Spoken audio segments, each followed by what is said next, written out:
The top stories for the hour. Ethiopia reiterates resolve to play its share in implementing the AfCFTA.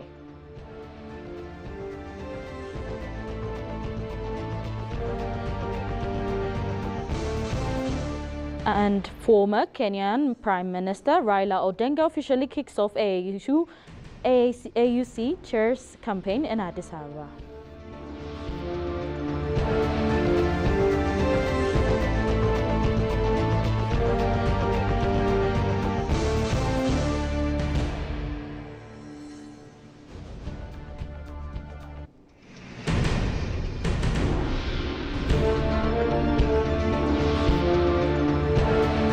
Hello and welcome to EBC World, the voice of Pan-Africanism. I am Magdala Isiyum with the daily updates. The African Continental Free Trade Area, AfCFTA, is a highly ambitious trade agreement with a comprehensive scope that includes critical areas of Africa's economy, such as digital trade and investment protection, amongst other areas. By eliminating barriers to trade in Africa, the objective of the AfCFTA is to significantly boost intra-Africa trade, particularly trade in value-added production and trade across all sectors of Africa's economy. The AfCFTA held its 15th meeting of the Councils of Ministers responsible for trade in Africa. In attendance was the Ethiopian President Haile Selassie, senior officials of the AfCFTA attendance, diplomats residing in Addis Ababa, Ethiopia. In his keynote speech, President Haile Selassie reiterated that Ethiopia is playing its share in implementing AfCFTA, taking a bold macroeconomic reform which creates a conducive economic environment. Excellencies and ladies and gentlemen, I would like at this juncture to inform you Ethiopia's modest contribution in enhancing AfCFTA's economic community building process to accelerate Africa's integration agenda. Ethiopia has recently embarked upon a notable macroeconomic reform in line with the second phase of homegrown economic reform program. Among the recent pivotal reforms are a shift to market-based exchange regime, a removal of import restriction, a new directive which allows foreign investors to engage in import and export business, as well as retail and wholesale services. I'm pleased to announce that our tariff offer in trade and goods was adopted, as mentioned earlier, by the African Union Assembly in February this year.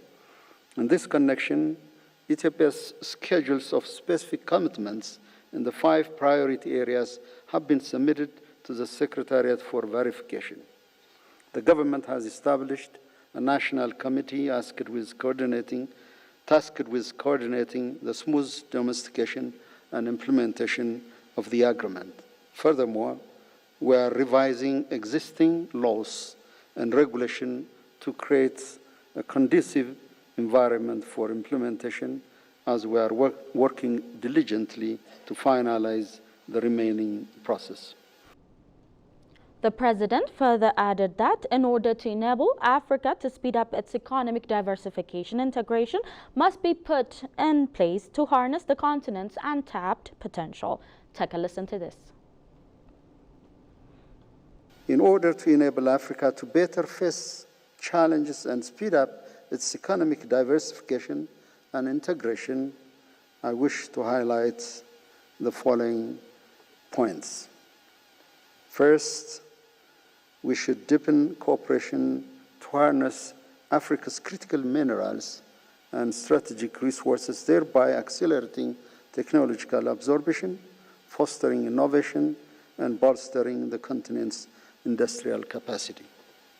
Second, we must propel Africa to the forefront of the global economy of knowledge by working on value-added, green, smart, and digitized economic growth.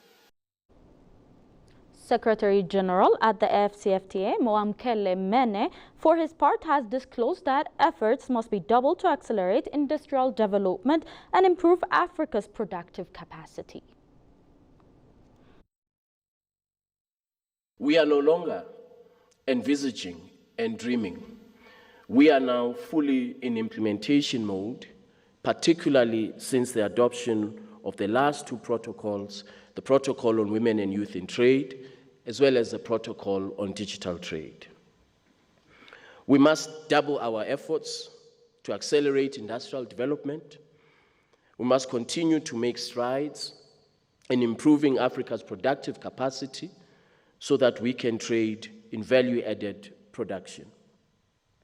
In this regard, the AFCFTA Secretariat, under your mandate and your instruction as the Council of Ministers, has advanced quite significantly in setting out value chains, sectors that would enable intra-Africa trade to be doubled or even tripled. Infrastructure development must be at the core of our efforts. Of course, this is not an issue a matter that is of immediate mandate to the AFCFTA or indeed the Council of Ministers. However, we all recognize that a deficit in infrastructure constrains our ability to double intra-Africa trade. Ethiopia's recently appointed Foreign Affairs Minister, Gedeon Timotheos, met and held lengthy talks with the Russian counterpart, Sergei Lavrov. The two kicked ideas around a wide range of bilateral, regional and international issues of mutual interest, agreeing to consolidate bilateral cooperation and utilize the untapped potential of their economic relation. The meeting took place ahead of the first ministerial conference of the Russian-African Partnership Forum, scheduled to be held from 9 to 10 November 2024 in Sochi, Russia.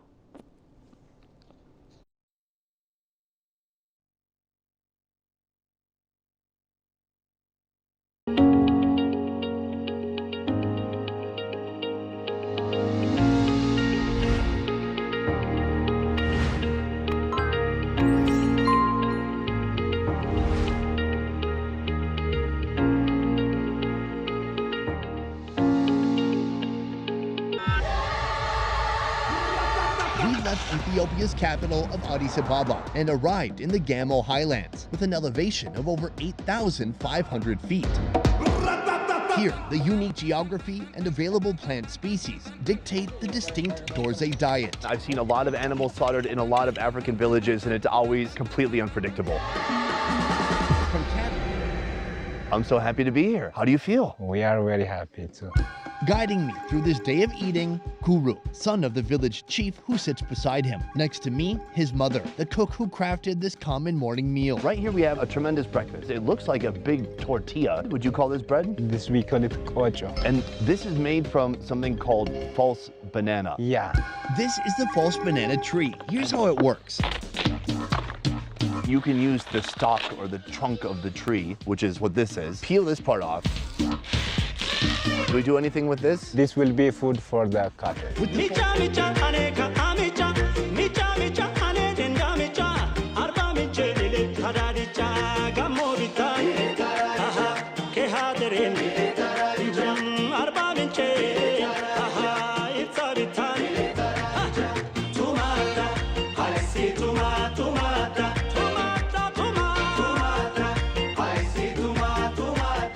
Banana trunk firmly affixed to a wooden plank, our cook employs a rolling pin to grind the inner contents.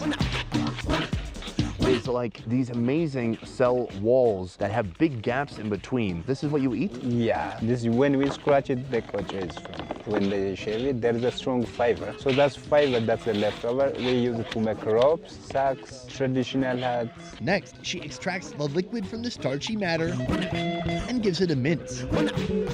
From here, you have to wait at least 3 months to eat it, ensuring that it reaches the perfect state of fermentation. The texture is like a thick wheat tortilla. Welcome back.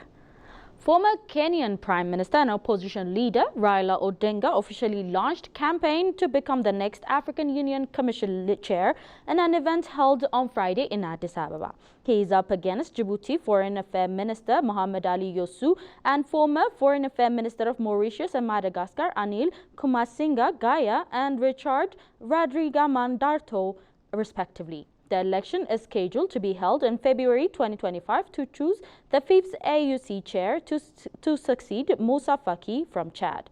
Raila's secretary will launch his African Union Commission bid at the Continental Body's headquarters in Addis Ababa, Ethiopia, stepping up a gear in a campaign for a seat that becomes vacant in February. The former Prime Minister has pledged to enhance intra-African trade and infrastructure, empower gender equality, boost agricultural transformation, counter climate change, among other, if elected as the African Union Commission chairperson, according to our staff reporter, Shagao Yamato. It's a big shame that we're losing young, energetic people because of the poverty of our continent. So the solution is to change this by creating proper employment opportunities on the continent so that they don't have to leave the continent going to look for jobs where they're not wanted. You arrive there as a refugee, you're taken there as a prisoner. It's a big shame. These young people will find jobs here. Pick a vibrant cities buzzing with energy as young entrepreneurs leverage technology and creativity to build dynamic businesses. Addis Ababa's ambitious corridor development plans have earned the praise of a leading international CD development consultant, Enrique Pensloa, former mayor of Bogota, Colombia, and renowned expert in urban planning, has commended the Ethiopia's government efforts to transform Addis Ababa into a smart and preferred capital city. Speaking to Ethiopian Broadcasting Corporation, EBC, Pensloa highlighted the city's corridor development strategy as a key factor in enhancing this vision. He emphasized the importance of well-planned integrated infrastructure projects is creating a more efficient, sustainable, and livable urban environment.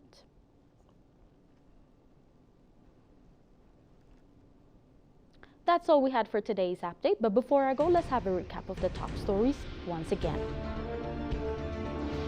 Ethiopia reiterates resolve to play its share in implementing the AfCFTA.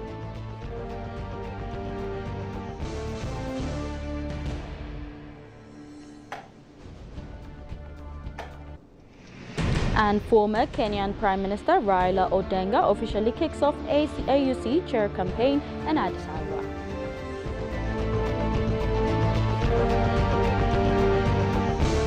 Thank you for tuning in to EBC World, the voice of Pan-Africanism. It was me, Magdalena. See you with the daily updates.